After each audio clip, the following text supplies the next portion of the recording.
C'est les tutos de Nono.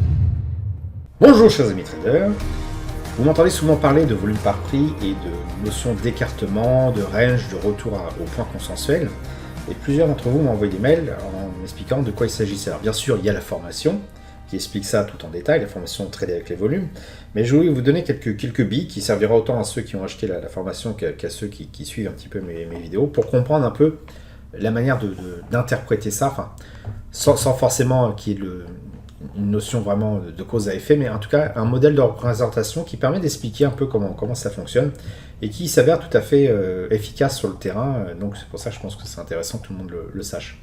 Donc voilà, on va prendre un exemple, et ça marche sur toutes les unités de temps et bien sûr tous les titres.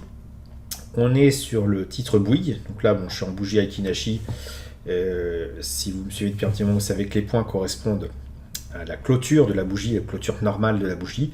Ça permet d'avoir une information qui manque, hein, qu'on n'a pas avec les bougies Aiki-Nashi. Hein.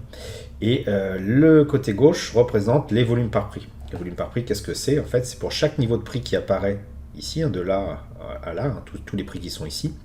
On va avoir le nombre d'échanges qu'il y a eu, et on le représente. Alors le 0 est ici, et là c'est le nombre d'échanges maximum. 0 à gauche, on augmente. Là on a un pic, ce que j'appelle un point consensuel, c'est là où il y a le plus d'échanges à ce niveau de prix là. Et ici on a un creux, c'est un endroit où il y a eu très peu, enfin beaucoup moins d'échanges, et donc c'est un endroit où en général où il y a très peu, enfin le carnet d'ordre est relativement vide, donc il y a deux possibilités. Soit, comme c'est le cas ici, le prix traverse cette zone de support, hein, c'est une support-résistance. Ici, c'est une résistance, elle est traversée directement. Ici, on a un autre creux dans le volume par prix. Et ça peut servir aussi à nouveau de résistance, mais ce coup-ci qui résiste et qui renvoie le prix vers le bas. Alors, ceci étant dit, on va essayer de comprendre un peu plus ce que j'entends par un modèle de représentation, un modèle mémotechnique d'utilisation du volume par prix. Alors je propose pour cela de faire une copie d'écran de la partie gauche avec le volume par prix, hop, voilà comme ceci, de faire une rotation de 90 degrés à droite, donc ça donne ça. Donc on retrouve effectivement hein, les pics dans le volume par prix qui sont plus bas, hein. Plus en fait il y a d'échanges, plus le volume par prix sera bas du coup, et moins il y a d'échanges, c'est le cas ici, on a un creux, et bien en fait ici on va le retrouver tout en haut. Alors pour essayer de repérer ça de manière un petit peu plus je dirais logique, on va inverser les couleurs entre je dirais le ciel et puis les montagnes, parce que c'est un peu ça. Hop.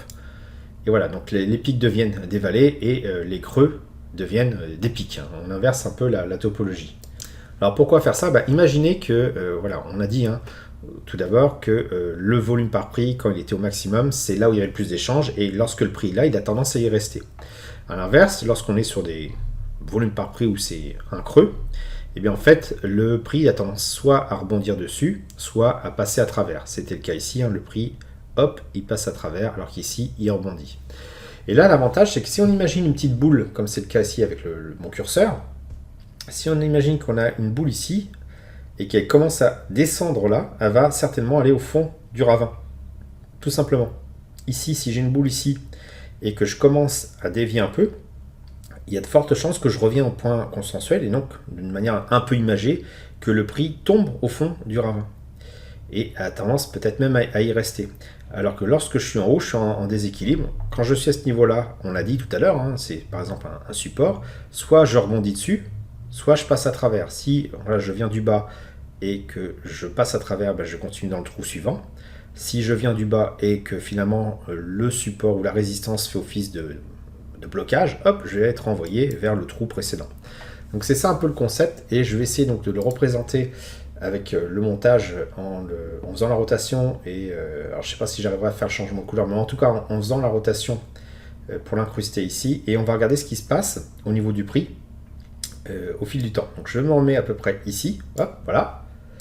Le prix se trouve là, hein, je regarde au niveau du point, c'est-à-dire la clôture. On est sur le côté gauche, hop, ici dans un trou, enfin le trou, hein, quand j'aurais retourné l'écran à droite et que j'aurais inversé les couleurs, on serait donc sur un trou. C'est un pic, hein, d'un point consensuel donc. Qu'est-ce qui se passe après? J'avance d'une bougie, donc je remonte là. On voit le trait qui apparaît ici. Je suis donc par rapport à la montagne inversée sur un sommet. Donc la bougie d'après, qu'est-ce qu'elle m'indique? Hop, je m'écarte de ce sommet, pouf, je retombe au centre. Alors vous allez me dire, c'est peut-être un peu faiblard ici, mais on va voir après sur ces zones-là, c'est un petit peu plus intéressant. je continue avec la bougie suivante. Ici, je m'écarte à nouveau, mais je reste quand même au fond du trou. Bon, pas de réaction particulière.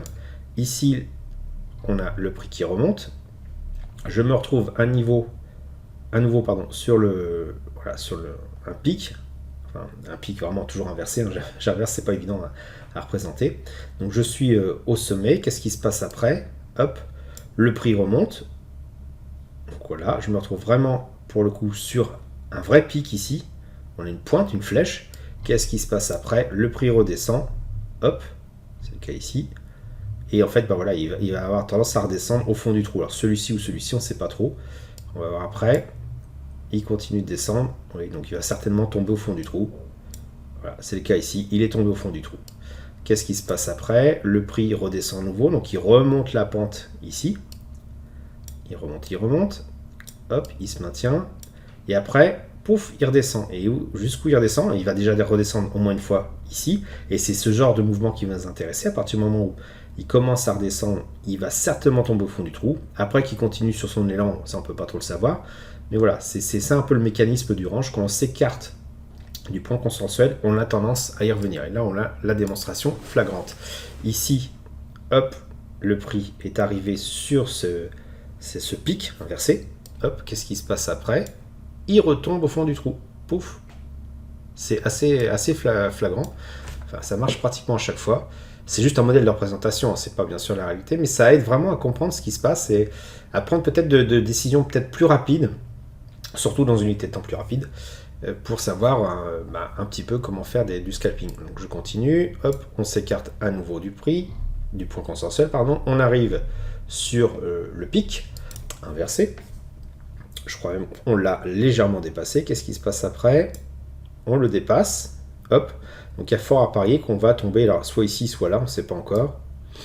Hop, qu'est-ce qui se passe? Le prix continue, hop, il va tomber effectivement au fond du trou. Donc il a bien réalisé ce retour au dernier point consensuel. Et ce qui est amusant, c'est en fait, quand on regarde, hein, je vais me reprendre quelques bougies en arrière, on voit le profil changer, comme si la balle, par son propre poids, creusait la montagne. Hop, regardez, hop, il creuse, hop, il creuse, il continue de creuser, hop. C'est assez amusant. Donc le simple présence de la boule au fond du trou fait changer le profil de la montagne et donc la montagne justement s'adapte en fonction de l'évolution du prix. Et ce qui est intéressant, c'est que cette adaptation se fait aussi en fonction du nombre de transactions, puisque c'est ça ce que ça représente le volume par prix, c'est le nombre de transactions.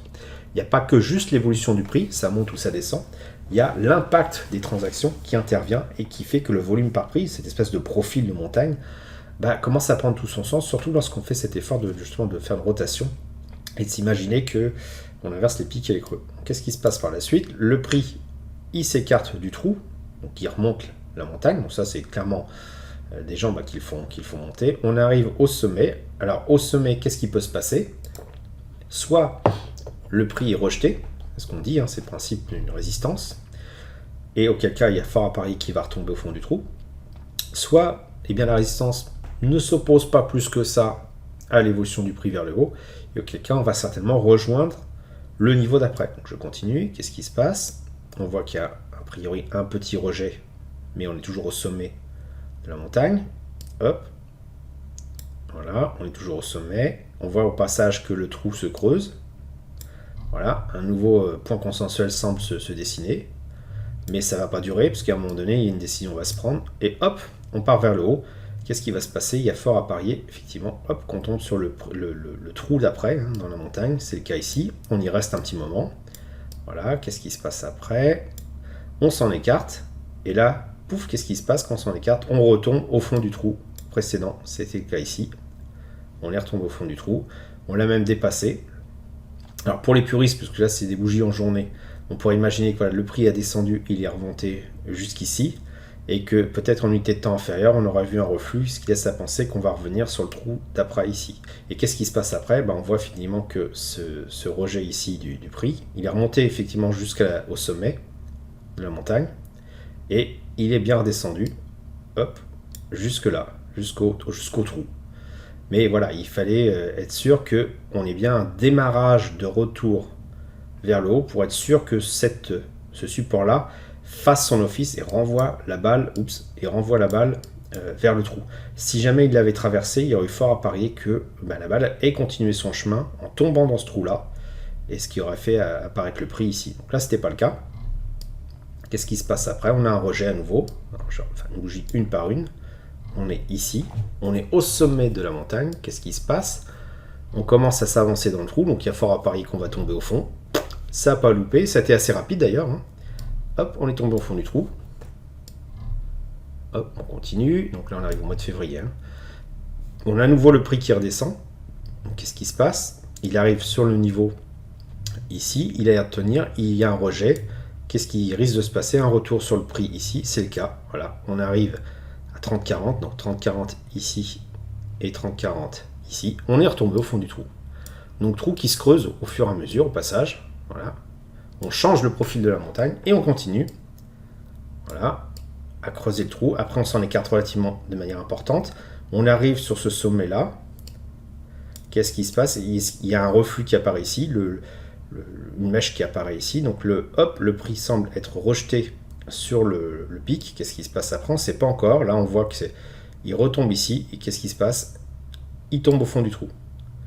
Et voilà. Et on continue comme ça de proche en proche. On voit qu'à chaque fois qu'on s'écarte du point consensuel, qu'on arrive sur un pic, soit on retombe sur le point consensuel précédent, soit on fonce directement sur le point consensuel d'après. Ça ne veut pas dire qu'on pourra trader ça de manière sûre, c'est-à-dire qu'à partir du moment où on démarre ici, on va arriver là. Ça veut dire qu'à partir du moment plutôt où on commence à démarrer ici, il y a de fortes chances qu'on arrive là, et après on ne sait pas si ça va continuer ou pas. Donc ce qui est intéressant avec cette représentation, c'est qu'on va être capable de prendre des mini-trades. Par exemple, on va être capable de prendre ici à ici, ce mouvement-là, hein, de chute, et qui correspond peu ou prou, alors c'est un mouvement assez rapide, mais bon là on est quand même en journalier, à quelque chose comme ça. Alors vous allez me dire, c'est pas énorme, c'est vrai, sur toute la chute qu'il y a, alors encore ça c'est des bougies Aiki-Nashi, mais sur toute la chute qu'il y a, eh bien on pourrait prendre plus, c'est vrai. Mais avec cette représentation-là, on se rend compte que finalement ce mouvement est relativement sûr, et que si on dimensionne correctement la prise de position, il y a certainement moyen d'en tirer un petit peu d'argent. Et c'est un peu le principe du scalping. Donc ce que je vous invite à faire, c'est de faire l'expérience sur plusieurs titres, sur plusieurs unités de temps, et de voir si ça peut vous être utile ou pas. Voilà, j'espère que vous avez apprécié cette vidéo. Si c'est le cas, vous pouvez laisser un pouce pour m'encourager à continuer. Abonnez-vous à la chaîne YouTube pour ne rater aucune nouvelle publication. Je vous dis merci et à bientôt sur le blog.